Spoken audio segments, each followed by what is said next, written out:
To keep her. I told a lie. I said my world was anchored to her, that once she betrayed me, I would be erased by the world and disappear completely. She believed it for 3 years, until her Prince Charming returned to the country. In front of everyone, she wrapped her arm around that man and asked me with open disdain, "Why haven't you disappeared yet?" At that moment, a system voice that had been silent for ages rang out in my head. Detected. World anchor loyalty has dropped to 0. Anchor released. Host. Would you like to initiate the final transfer program and return to your original world? Chapter 1. The candlelight dinner for our 3rd wedding anniversary took me an entire afternoon to prepare. Diana's favorite beef Wellington, made with top-grade filet air-freighted from Australia, cooked medium, perfectly pink when sliced, juices flowing freely. On the side were black truffle sauce and French-baked escargots, along with a bottle of her beloved 1982 Lafite. On the table, freshly cut Corolla roses stood in a crystal vase, each bloom vivid and dewy, releasing a rich, cloying fragrance. I untied my apron and glanced at the Patek Philippe on my wrist. The hour hand had already pointed to 8. Diana was an hour late. I sent her a message. "The food's getting cold. Are you still on the way?" The message vanished into the void. No reply. I was already used to it. Ever since Hudson returned to the country half a year ago, Diana's being busy and running late had become routine. I sat quietly across the dining table, watching the untouched candle slowly burn down. Wax dripped and pooled, solidifying into something misshapen and ugly. The heat from the steak dissipated. The surface began to turn dry and tough. At 9:30, the villa's door lock chimed electronically. I stood up. The smile I had prepared didn't even have time to form before it froze on my face. Diana was back, but she wasn't alone. Beside her stood a man, tall and well-built, dressed in a perfectly tailored beige trench coat. His brows and eyes carried a detached arrogance. Hudson, her university classmate, the Prince Charming she had hidden deep in her heart, and the greatest accident in my conquest mission. Diana held onto Hudson's arm, her fingertips even tracing lightly across the back of his hand, an intimacy I had never once been given. She saw me, and the carefully prepared dinner spread across the table. There was no surprise in her eyes, only a flicker of annoyance. "Jordan, why are you still up?" Her tone was flat, as if she were speaking to an irrelevant roommate. Hudson's gaze swept over me once before settling on the table. The corner of his mouth lifted in a playful smirk. "Well, Mr. Lopez, this is quite the spread. Is this a late-night snack you prepared for us?" My eyes fixed on the hand Diana had looped through his arm. It felt as though an invisible hand had clenched around my heart, not painful, just enough to make it hard to breathe. "Today is our 3rd wedding anniversary," I said, forcing my voice to remain calm. Diana paused for a moment, then impatience surfaced on her face. "I forgot. The company's been hectic lately. Hudson just got back, and I have to help him manage the gallery too. I'm completely swamped." She couldn't even be bothered to come up with a more believable excuse. I looked at her, the woman I had spent a full 5 years conquering. The system had told me that as long as her affection and loyalty stayed above 90, I could remain in this world forever and enjoy everything that came with a successful mission, wealth, status, and her. To secure that forever, after the conquest was complete, I told her a secret, half joking, half serious. "I don't actually belong to this world," I whispered in her ear that night, holding her close. "My existence is bound to you. If you betray me and fall in love with someone else, my anchor will disappear, and I'll be completely erased by this world." Back then, she had curled up in my arms, giggling, her soft body pressed against mine as she spoke in a sweet, gentle voice. "How could I ever bear to let you leave me? We'll be together forever." Forever, it turned out, had a shelf life of only 3 years. "Jordan," Hudson suddenly spoke. He took a step forward, sizing me up with a scrutinizing gaze, his tone laced with contempt and provocation. "I heard Diana say you told her that if she betrayed you, you'd disappear." My breathing stalled. Diana turned her face away, as if embarrassed, but she didn't refute it. Hudson's smile grew even more brazen. "Then why are you still standing here?" He took Diana's hand and raised it between the two of us, as if displaying a trophy. "Look, Diana chose me. Shouldn't you have gone poof by now?" Turned into a puff of smoke and vanished. His friends burst into laughter along with him. Only then did I realize she hadn't come back alone. A group of people stood in the shadows of the porch, now stepping forward, treating this place like an entertaining spectacle. "Hudson, don't say that," Diana said perfunctorily. With no real intention of stopping him, she looked at me, her eyes filled with icy disgust. "Jordan, I've had enough," she finally exploded. "Can you stop using these ridiculous lies to emotionally blackmail me? Disappearing? Anchors? There's no such magical nonsense in this world. Lying just to tie me down, don't you think that's pathetic? Shameless? So disgusting," she snapped, as if tearing apart all the pretense of the past 3 years. "You said you'd disappear, but you're the one who wants to cling to me 24 hours a day. Your kind of love makes me suffocate."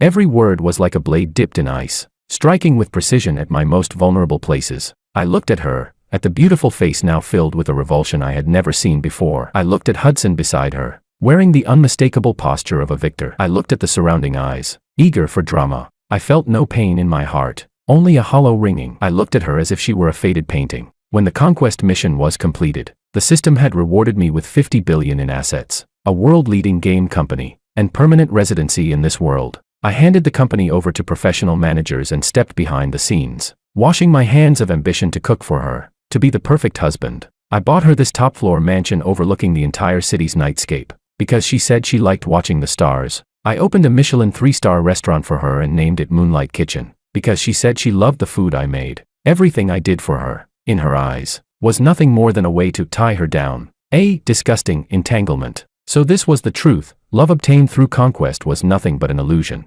like a reflection in a mirror or the moon on water. Amid the noisy laughter, the long silent system voice rang clearly in my mind. Warning, world anchor Diana, loyalty has dropped to 0%. Anchor lock released. Host Jordan, your legal residency in this world is about to expire. Would you like to initiate the final transfer program and return to your original world? Countdown, 72 hours. I took a deep breath. The oppressive heaviness in my chest vanished strangely. I lifted my head and met Diana's icy gaze, the corner of my mouth slowly curving into a smile, one she had never seen before. Distant, indifferent. All right, I said softly. Both Diana and Hudson froze. What did you say? Diana frowned. I'll grant your wish. I looked at her and spoke each word clearly. As you want it. I will disappear. Then, in my mind, I gave the system its command. Initiate the program. 72-hour countdown started. Phase 1 of the program, asset liquidation, initiated. Chapter 2. When Diana woke up the next morning, the space beside her was empty and cold,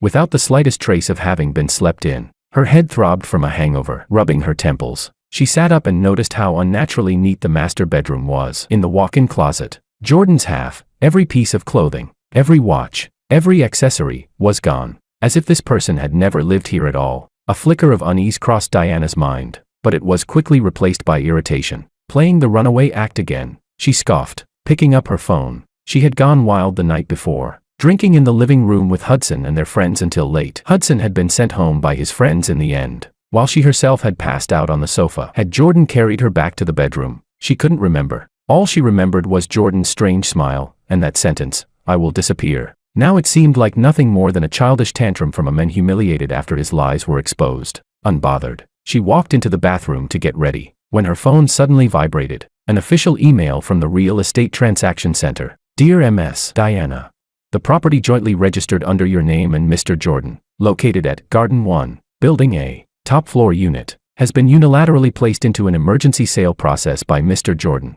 According to Clause 17 of the prenuptial agreement, unilateral disposal rights of gifted assets. Mr. Jordan is legally entitled to sell the property at any price without requiring your consent. The property has now been listed at 30% of the current market value and entered the fast-track transaction channel. Diana's mind went completely blank. 30% of market price. Was he insane?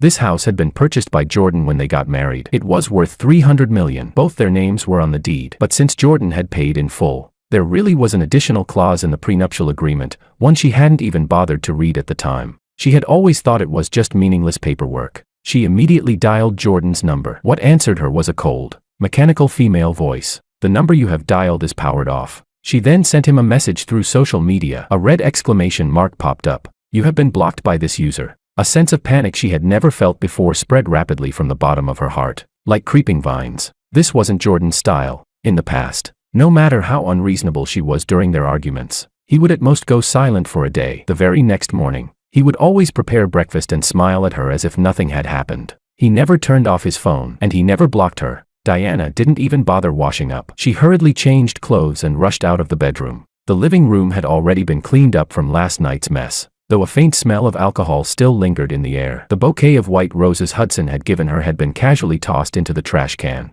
the petals already wilting. Restless and agitated, she kicked the trash can and immediately called her lawyer. Lawyer Oscar, Jordan is selling our house. You have to find a way to stop him.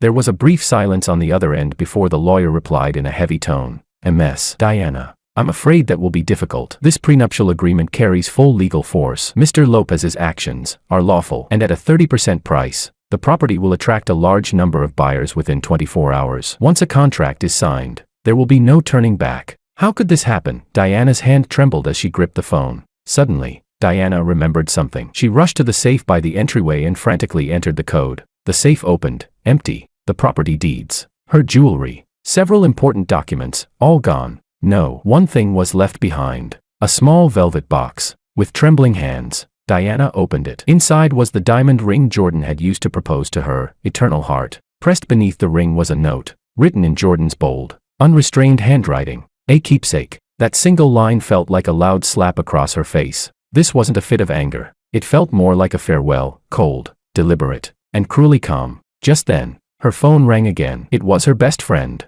Her voice filled with shock. Diana, check the news. Moonlight Kitchen has announced permanent closure.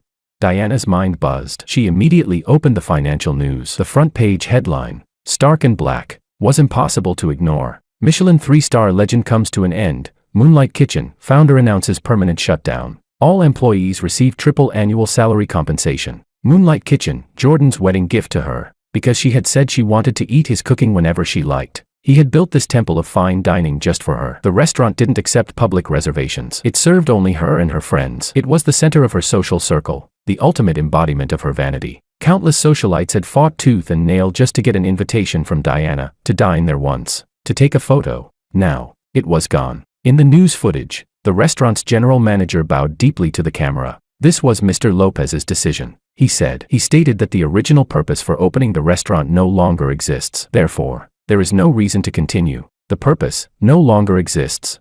Diana collapsed onto the cold floor. Her phone slipped from her fingers. She suddenly remembered Hudson's contemptuous laughter the night before, and her own words, disgusting. Panic, overwhelming panic, flooded her like a rising tide. Jordan hadn't been joking. He really was, disappearing from her world, little by little. Chapter 3. After the panic came towering rage. Diana was convinced Jordan was using these extreme measures to force her to give in, to make her regret it. Who does he think he is? She screamed into the phone at her best friend. Does he really think I can't live without his house and his restaurant?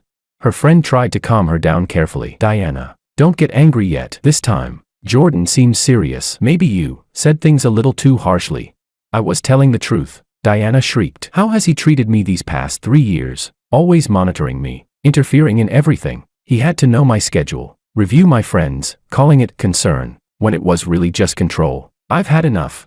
She hung up, took several deep breaths, and forced herself to calm down. She still had Hudson. She pulled out her phone and called him, her voice instantly turning soft and aggrieved. Hudson, Jordan, he's selling the house, and he shut down the restaurant too. Hudson paused on the other end, then comforted her in an easy, relaxed tone. So he sold it. So he closed it. A place reeking of a control freak's presence isn't worth staying in anyway. This is perfect. We can finally start our own new life. But, no buts, baby. Hudson cut her off. Don't you remember? My gallery opens next week. When that happens, you'll be the most dazzling hostess in the room. What glory does some shabby restaurant have compared to being the owner's woman at an art gallery? Hudson's sweet talk worked like a sedative, smoothing much of the chaos in Diana's mind. That's right, she still had Hudson. Hudson was an artist, romantic, free-spirited, not like Jordan, who was wrapped in the dull smoke of everyday life. Can you come over this afternoon? Diana asked, her voice tinged with tears. I'm alone at home. I'm a little scared. Of course, I'll be there right away. After hanging up, Diana felt much better. She even began to think that Jordan's departure might be a good thing. She could finally escape that suffocating love and start a brand new life with Hudson. She changed into a white dress Hudson liked, put on flawless makeup, and sat in the living room waiting for him. But the people who arrived were not Hudson. They were a group of movers in uniform. The foreman at the front held up an electronic contract. Excuse me, are you Ms. Diana? We're from One Day Clear Moving Company. We've been commissioned by Mr. Jordan to clear out all personal property from this apartment. Diana jumped to her feet. What are you doing? This is my home. The foreman expressionlessly presented the authorization letter and Jordan's electronically signed approval. Mr. Lopez has already auctioned off all furniture, artworks, and stored wine in this property, excluding your personal clothing, at 10% of their value through online channels. Our job is to clear everything out by 5 p.m. today and hand the apartment over to the new owner. 10%. Diana's voice trembled. The genuine leather sofa she had custom ordered from Italy, the antique painting on the wall worth tens of millions, the rare vintage wines in the cellar that Jordan had scoured the world to collect for her. All of it, sold off like trash, at a tenth of its value. Get out, all of you, get out. Diana shrieked hysterically, lunging forward to shove the workers, A man in a suit standing beside the foreman stepped forward and handed her a business card. "Ma'am, I am Mr. Lopez's legal representative. If you obstruct the execution of this contract, we will file a lawsuit against you for interfering with property transfer. In addition, this is a court injunction. Before the property handover is completed, you are prohibited from damaging any items inside the residence in any way." Diana stared at the cold, impersonal injunction. The strength drained from her body in an instant. All she could do was watch helplessly as the workers, like a swarm of locusts, emptied the home she had lived in for 3 years, bit by bit. The sofa, the coffee table, the rugs, the television, the paintings on the walls, everything that bore Jordan's imprint, every trace of their shared life, was roughly packed up and carried away. In the end, even the large bed they had slept on for 3 years was dismantled and hauled out. At 4 in the afternoon, when the last worker left, the 300 square meter luxury residence stood completely empty. Only the massive floor-to-ceiling windows remained, reflecting the gray, overcast sky outside. Diana stood in the middle of the ruined living room. Beneath her feet were scratches and dust left behind by the movers. The few suitcases of personal clothing she had brought into the marriage were piled alone in a corner, like unclaimed trash. Only then did she finally realize that Jordan wasn't trying to force her to give in. He was erasing every trace of his existence. Her phone rang at the worst possible moment. It was Hudson. "Baby, I'm sorry, something came up here. I can't make it over," he said, sounding a little rushed. "There's a problem with one of the gallery's investors. I need to go smooth things over." Diana asked numbly. "What kind of problem?" "Ugh, don't even ask. The $5 million investment we had basically secured suddenly fell through. I've got to look for other options fast." Hudson sighed, then added, "By the way, how are things on your end? Jordan hasn't given you any more trouble, has he?" Diana looked around at this hollow shell of a home. Her lips moved, but not a single word came out. What could she say? That she was now homeless, penniless. Most of her credit cards were Jordan's secondary cards. Now that the primary account had been cancelled, her cards were nothing more than useless pieces of plastic. I'm fine," she heard herself say, her voice dry and lifeless. "That's good. Then, stay put for now. Once I settle the investment issue, I'll take you to the best hotel and buy you the prettiest bags to make it up to you." Hudson's tone slipped back into its familiar, frivolous sweetness. After hanging up, Diana slowly crouched down, wrapping her arms around her knees. In the vast, empty room, there was only the sound of her own breathing and the howling wind outside the windows. A loneliness, as if she had been abandoned by the entire world, swallowed her whole. Chapter 4. System notification. Asset liquidation complete. All personal assets of the host have been converted into system points. Program Phase 2, Social Relationship Severance, initiated. I sat in a standard budget hotel room, watching the steady flow of traffic outside the window. On my phone were messages from my lawyer. "Mr. Lopez, the property transfer has been completed successfully. As per your instructions, half of the proceeds have been donated to a rural children's education fund under the name Diana. The other half has been transferred to the overseas account you designated. All employee severance and compensation matters for Moonlight Kitchen have been fully settled. All shares under your name in Cosmos Technology have been transferred. The proceeds have also been handled accordingly." In the span of a single day, I went from being a powerful figure in this city to a penniless, ordinary person. On the system panel, a long string of point values flickered continuously. These points would be more than enough for me to live an even more comfortable life after returning to my original world. Yet my heart was completely calm. I opened a concealed app. On the screen appeared a live surveillance feed from the Garden 1 penthouse. I had installed it long ago, just in case. In the footage, Diana was curled up alone in a corner of the empty living room, like an abandoned kitten, without her refined makeup, without that air of arrogance. She looked fragile and helpless. I watched her with an expressionless face. The system's mission had required me to conquer her, to make myself fall in love with her. I did. I thought that after the mission's success, I would gain genuine affection, a stable home. Now I understood. From beginning to end, this had only ever been a transaction. I was the player. She was an NPC. Now that the game was over, it was time for me to leave the stage. I closed the surveillance feed and deleted the app. From this moment on, her joys and sorrows had nothing to do with me. System notification, severing all non-essential social connections in this world. Contacts, social networks, bank accounts, identity information, being erased one by one.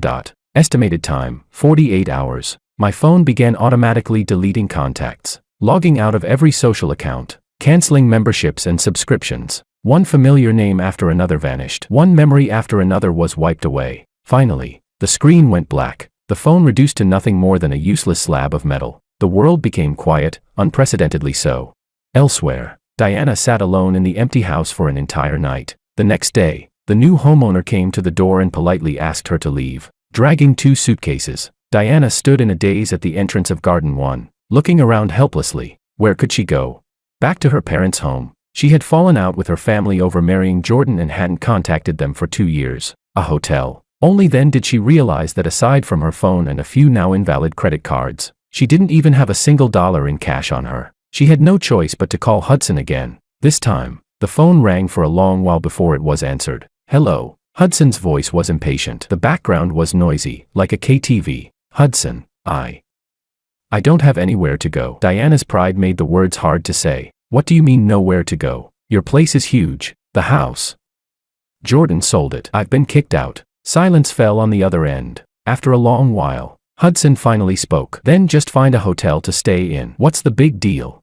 I don't have any money, Diana said, her voice barely louder than a whisper. No money? Hudson's tone shot up instantly. How is that possible? Jordan's loaded. Didn't you get tens of billions in a divorce settlement? We're not divorced, and all my cards have been frozen. Another long silence. Diana could hear a woman on the other end calling out coquettishly. Young Master Hudson, come drink with us. Her heart sank, inch by inch. Well then, Hudson finally said, his tone now tinged with condescension. I'll have my assistant send you $50,000. Use it to get settled somewhere first. I'm really busy right now. The investment situation isn't going well, and I have to entertain these investors properly. Try to figure things out on your own for now. Okay. Without waiting for her reply, he hung up. Standing on the bustling street with her phone in hand, Diana felt like a joke. This was the romance and freedom she had given up everything for. An hour later, a young assistant found her and shoved an envelope into her hands. His eyes filled with undisguised contempt. Miss, this is from Boss Hudson. He says money's tight for him lately too, so you should spend it sparingly. With that, the assistant turned and left, as if staying a second longer would soil him. Diana clutched the thin envelope. Inside were $50,000 in cash. Once upon a time, $50,000 wasn't even enough for her to buy the most ordinary handbag. Now, it was everything she had. The overwhelming sense of humiliation and absurdity made her almost unable to stand. She suddenly wanted to find Jordan, to ask him why he was treating her like this. She took a taxi to the headquarters of Cosmos Technology. She remembered that although Jordan didn't manage daily operations, he would occasionally come by, but the receptionist stopped her with a professional smile. Sorry, ma'am, there is no employee named Jordan at our company. That's impossible. Diana panicked. He's your boss, the company's founder. Ma'am, the founder of our company is Mr. Cruz, and the chairman is Mr. Gonzalez. There has never been a Mr. Lopez listed among our executives. The receptionist's smile remained flawless, but a hint of wariness appeared in her eyes. Diana refused to believe it. She rushed to the wall displaying the founders' profiles in the lobby. The photo that had once shown Jordan at the height of his confidence was gone. In its place was the face of a middle-aged man she had never seen before. The name beneath it had also changed, to Mason. How could this be? As if driven mad, she began searching online for Jordan and Cosmos Technology. Every piece of news, every report, every interview that had once identified Jordan as the founder of Cosmos Technology had vanished. All that remained was that man named Mason. As though every trace of Jordan's existence within this business empire had been wiped away by an invisible hand, erased out of thin air. Chapter 5. Diana refused to accept it. She went to every restaurant they had ever dined at, every mall they had strolled through, every cinema they had sat in together. She tried to extract even the faintest trace of Jordan's existence from the mouths of clerks and managers, but the results chilled her to the bone. Mr. Lopez, sorry, we have no purchase records for that guest. I don't remember anyone like that at all. Miss, are you sure you're not mistaken? Haven't you always come with Hudson? Everyone had forgotten Jordan, as if this person existed only in her memory. No, even her memory was starting to blur. She desperately tried to recall the details of being with Jordan, but many scenes felt as though they were covered in fog, impossible to see clearly. She remembered his back as he cooked for her. She remembered the tenderness in his eyes when he looked at her. She remembered the warmth of his chest when he pulled her into his arms. But his face, his voice, were fading rapidly. This terrified her far more than a simple breakup. Wasn't this exactly what Jordan had meant by disappearing? Not physical death, but the complete erasure of every proof that he had ever existed in this world. She finally believed it. That superpower she had once dismissed as a ridiculous lie was real, and it was she who had personally activated this program. It was she who had personally erased the men who loved her most from this world. Bit by bit, regret, like poison, began to gnaw at her from the inside out. With the $50,000, she rented a remote, cramped apartment. She stopped contacting Hudson. She stopped contacting those so-called friends. Every day, All she did was hold the velvet box containing the eternal heart and watch her wedding video with Jordan over and over again. It was the only proof of him that hadn't disappeared. In the video, Jordan wore a perfectly tailored suit, so handsome it made her heart race. Standing before the priest, he looked at her with eyes full of inescapable devotion and tenderness. "I, Jordan, take Diana to be my lawful wife. From this day forward, whether in good times or bad, in wealth or poverty, in health or sickness, I will love you, cherish you, until death parts us." His voice came through the screen, every word firm and resolute. Diana's heart was struck hard. "Until death parts us," she murmured, tears instantly blurring her vision. In the video, she wore a pure white wedding dress, smiling with happiness, leaning against Jordan like a princess cherished by the entire world. And now, she sat alone in this rental room of less than 10 square meters. Mold mottled the walls. The air was thick with dampness and the cheap smell of instant noodles. Death hadn't separated them. She had done it herself, personally severed that vow. She turned off the video and clutched the velvet box tightly, as if it were the only piece of driftwood keeping her afloat in this cold world. She opened it. Under the dim light, the eternal heart still shone with brilliant radiance. Trembling, she slid the ring onto her ring finger. The icy touch made her shudder. No, she couldn't give up like this. Jordan had said that disappearing meant erasing all traces. As long as he hadn't completely vanished, there had to be a way. She had to find him. She had to apologize to him in person, beg for his forgiveness, and beg him to stop this terrifying program. Chapter 6.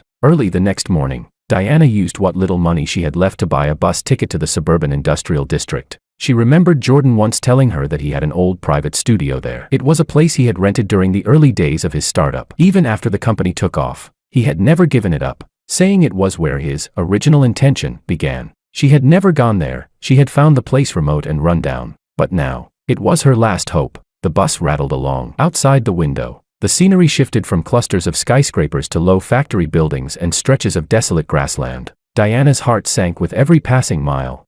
At the same time, inside the city's most exclusive private club, Hudson stood holding a wine glass, his face plastered with a smile as he addressed a pot-bellied middle-aged man. "Boss Mao, my gallery concept is absolutely top tier in this country. As long as your funding comes through, I guarantee that within 6 months, it'll become the city's next art landmark." The man known as Boss Mao lazily swirled the whiskey in his glass, not even bothering to lift his eyelids. He let out a soft snort of laughter. "Hudson, I've read your proposal. Big vision. Very pretty." He set his glass down and finally looked Hudson in the eye. "But I also had someone look into your background." Hudson's smile stiffened. "Those exhibitions you held overseas, weren't they all sponsored by Cosmos Technologies' European branch?" Boss Mao's tone turned mocking. "And that welcome back banquet Miss Diana threw for you after you returned? 7 figures in one night. Mr. Lopez paid the bill. As for the startup funds for your gallery, you claimed they were your own savings. But the bank records I found show the money came from a joint account belonging to Miss Diana and Mr. Lopez." Boss Mao leaned forward, his bloated face full of contempt. "Mr. Hudson, isn't all this so-called artistic talent and elite network of yours built on Jordan's money? Now that Jordan has vanished and Cosmos Technology has changed hands, what exactly are you using to guarantee this new landmark of yours?" He picked up his coat and stood, looking down at Hudson's ashen face. "Let's be blunt. You're nothing more than a kept man living off a woman's connections. Back then, Mr. Lopez was willing to spend money to keep you around to amuse his wife. I don't have that kind of money, or patience." With that, he turned and left without a backward glance. The rich kids who had been crowding around Hudson just moments earlier now scattered like the plague, their eyes full of mockery and disdain. So he was just a gold digger. Thought he was some overseas art prodigy. What a joke. Hudson stood frozen in place, the wine glass trembling in his hand. His pride, his so-called talent and self-respect, was stripped bare in that instant, smashed onto the ground, and crushed underfoot. He suddenly hurled the glass to the floor, eyes bloodshot. He pulled out his phone and dialed Diana. He needed someone to blame, to pour all his resentment and failure onto. If it weren't for her uselessness, for her inability to hold on to Jordan, how could he have fallen this far? But what came from the other end was a cold, mechanical voice. "The number you have dialed is currently on another call." He dialed again, the same voice. What he didn't know was that at this very moment, Diana was using her phone as a navigation device, searching for that place she had never once set foot in. Chapter 7. Diana searched through the abandoned industrial zone for a full 2 hours. Finally, in front of a rusted iron gate, she saw the familiar number on the doorplate. The lock had long since seized up. She had to struggle with all her strength just to push the door open a narrow crack. A long-sealed, stale smell rushed out to meet her. The studio wasn't large, but it was crammed with all kinds of electronic components, blueprints, and models she couldn't begin to understand. Everything here clashed violently with her refined, luxurious world. And yet, everywhere bore Jordan's traces. On the workbench sat a half-finished cup of coffee. In the ashtray beside it were several extinguished cigarette butts. The walls were covered edge to edge with game design sketches, dense with his bold, unrestrained handwritten notes. In the corner stood a half-assembled retro game console, its wiring still exposed. Diana stepped inside carefully, as if afraid of disturbing time itself. She ran her fingers over the cold surface of the workbench, imagining Jordan sitting here countless nights, staying up until dawn for the sake of his dreams. She had never known any of this. She only knew that he was rich, never how that money came to be. She enjoyed the wealth and comfort he brought her, yet despised the everyday grit about him, thinking he was inferior to Hudson, less romantic, less refined. How ridiculous, how pitiful. Inside a drawer of the workbench, she found a black, hard-covered notebook. She opened it, and her pupils shrank sharply. It wasn't a diary. It looked more like an experimental report. Mission target, Diana. Mission type, emotional conquest. Mission duration, 5 years. Mission reward, permanent world residency. 50 billion in system assets. Below it were dense, meticulous records. Year 1, target affection 30. Weakness, vanity. Enjoys being the center of attention. Strategy, create grand, romantic pursuit scenarios. Year 2, target affection 60. Weakness, lack of security. Craves exclusive devotion. Strategy, isolate from unhealthy social circles. Provide meticulous care. Year 5, target affection 95. Loyalty 92. Mission complete. Initiating long-term residency protocol. Diana turned the pages one by one, her entire body growing cold, as if she had fallen into an icy abyss. So everything between them, their meeting, their love, their marriage, had all been a carefully designed program. Every flutter of her heart, every moment she was moved, had been calculated. She had never been his lover. She was merely a mission target, an NPC. The overwhelming absurdity and fury of being deceived made her want to tear the notebook apart, but she didn't. She flipped to the very last page. The date was from just a few days ago. World anchor Diana, loyalty reduced to 0. Long-term residency protocol invalid. Initiating final transfer program. Countdown, 72 hours. The handwriting was calm, objective, completely devoid of emotion. Diana's heart died completely. So even her final regret was nothing but self-indulgence. He had never loved her. His departure was merely an automatic procedure after mission failure. She laughed, and as she laughed, tears fell. Just as she was about to close the notebook and accept this cruel reality, her gaze was caught by a single line of small text at the very bottom of the page, written in a different handwriting. The line was messy, the ink slightly smudged, as if the person who wrote it had been emotionally unstable. But what if the player falls in love with the game itself? Those few words struck Diana's mind like a bolt of thunder. All the earlier calmness, restraint, and calculation collapsed in an instant before that single sentence. He wasn't heartless. He had fallen in love. The one who was supposed to be the player had, in the process of conquering an NPC, trapped himself instead. That was why he had told her the secret about the anchor, not to bind her, but because he was truly afraid of losing her. That was why he had left the ring behind, not as humiliation, but as his final attachment. That was why he had donated half the house's proceeds in her name. Was it his way of leaving her, a bit of virtue, a bit of protection? Diana could no longer hold it in. She collapsed over the workbench and broke down in sobs. More painful than being deceived was realizing that the other person had given his heart, and that she herself had crushed it underfoot. Chapter 8. System notification, social relationship severance complete. Final stage in progress, erasure of existence traces. Final transfer countdown, 00:10:00. I sat on the hotel bed, watching the last sliver of sunset sink beneath the horizon. 72 hours, almost up. The world I had lived in for 8 years was about to have nothing more to do with me. I felt no attachment, no reluctance, maybe just a little. That little bit belonged to a woman named Diana. The system said it was a program bug, data redundancy, but I knew better. It was my own choice. I chose to fall in love with her, and after her betrayal, I chose to end everything with my own hands. There was nothing to regret. Countdown, 00:01:00. I stood up and walked to the window. The city's neon lights flickered on, like multicolored rivers flowing through the night. I had once wanted to see all this splendor with her. Now, it was just me, making a final farewell. Countdown, 00:00:10, 9, 8, 7.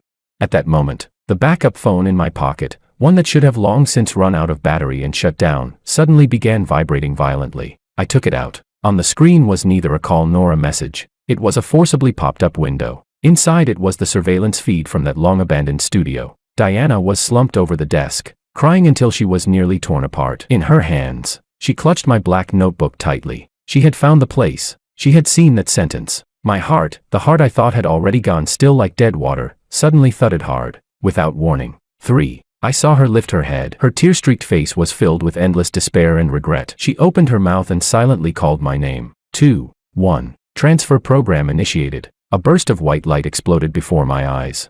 Diana cried until she was on the verge of fainting. Suddenly, the phone she was using as a light flickered. All images vanished, replaced by a blood-red countdown. 0000:05. She froze. 0000:04. She understood instantly what it was. 0000:03. No, she screamed, her voice torn apart by despair. 0000:02. She jerked her head up, frantically scanning her surroundings, screaming hoarsely. Jordan, Jordan, come out. I was wrong. I really was wrong. 0000:01. At the instant the countdown hit 0, the air in the center of the studio suddenly rippled like water. A faint, nearly transparent human figure slowly emerged. It was Jordan. He wore a simple white shirt and black trousers, tall and composed, his expression calm. He stood there, his gaze passing straight through her, fixed on some void behind her. He couldn't see her. Jordan. Diana scrambled forward, trying to grab his hand. Her fingers passed through his body without resistance. He was like a phantom with no physical form. He no longer belonged to this world. A soft gate of light slowly opened behind him. He turned around. Without the slightest hesitation, he lifted his foot, ready to step into the light. Don't go. Diana fell to her knees, crying in utter despair. Please, don't leave me alone. That figure about to step into the light seemed to pause, ever so slightly, just a tenth of a second. Then, without looking back, he walked into the light. The gate closed. The figure vanished. The studio returned to deathly silence. Only Diana remained, alone amid the dust-filled room. The phone in her hand went completely dark. Jordan, and the very last trace of his existence in electronic form, had vanished entirely. Epilogue. 1 year later, in an ordinary neighborhood restaurant, a woman in a server's uniform was efficiently clearing tables. She had cut her hair short, wore no makeup, and her face carried a calmness tempered by life itself. It was Diana. After Jordan left, Hudson's debts came looking for her. She sold the ring, sold every piece of jewelry that could be turned into cash, and only then barely managed to pay everything off. She didn't return to her parents' home. She didn't contact any of her former friends. She took the most ordinary job, rented the cheapest room, and lived like an ordinary person. That day, after clearing the last table, she noticed a 100 yuan bill pressed beneath a plate as a tip. She smiled faintly and reached to put it away. Then she saw there was also a napkin underneath the bill. On it, drawn with a ballpoint pen, was a very simple, almost clumsy, smiley face. Diana froze. That smiley face, she remembered, long ago, when she had been sick. Jordan had coaxed her into taking medicine and had drawn exactly this kind of smiley face on a sticky note. Her heart clenched violently. She looked up, rushed to the door, and stared out at the busy street. Night stretched endlessly. There was no trace of that customer anywhere. Was it a coincidence? Or was it? She returned to the table and picked up the napkin carefully, as if holding an irreplaceable treasure. She stared at that smiley face for a very, very long time. Then she lowered her head. A single scorching tear fell onto the smiley face, spreading instantly. She knew that she would spend the rest of her life paying for the love she had destroyed with her own hands. Bonus scene. In a pure white space, with no sky and no ground, Jordan stood before an enormous holographic screen. On the screen was a frozen image of Diana, tears streaming down her face. A cold, emotionless electronic female voice sounded. Earth No. 73B World Experience mission has concluded. Overall mission evaluation, S+. Comment, player Jordan successfully completed the conquest and, after Anchor betrayal, activated the decisive departure protocol, meeting the highest standard of satisfying cruelty. Warning, non-essential emotional linkage, love, detected. This data bug has been recorded. Jordan stared expressionlessly at the screen, lifted a floating glass of blue liquid beside him, and took a sip. That smiley face on the napkin. He asked calmly, "Was that your doing?"